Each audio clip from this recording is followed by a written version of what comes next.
Étienne de Marsac, alors c'est quoi les key calls, les convictions là, que vous portez dans le fonds Absolute Return de Sony AM?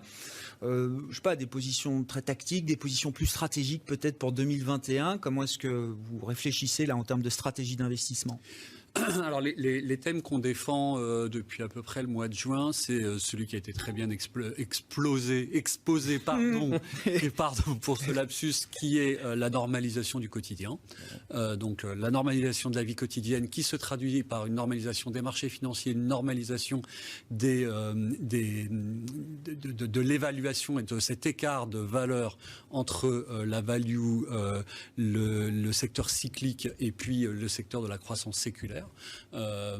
Donc la normalisation du quotidien, ça veut dire forcément un portefeuille qui est plutôt réinvesti sur les valeurs du tourisme, par exemple, sur certaines compagnies aériennes qui ont tiré leur épingle du jeu. On peut penser par exemple à EasyJet, qui a continué à opérer en fait à peu près normalement pendant cette période du Covid et qui offre une dette avec des rendements intéressants et des ratios financiers qui ne sont pas trop dégradés.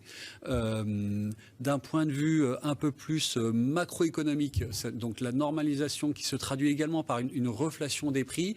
Donc on joue la reflation par la pontification tout simplement de la courbe des taux d'intérêt. Donc on anticipe sous le joug des emprunts importants des trésors, qu'ils soient européens, américains, devant financer les plans de relance, et bien des pressions quand même un peu haussières sur les taux à moyen terme. Ça ira pas très loin. Oui, mais, parce que les banques centrales sont là. C'était quand même le point de départ. On parle de quelques BP, et quelques BP avec de l'effet de levier, ça permet quand même de gagner de l'argent.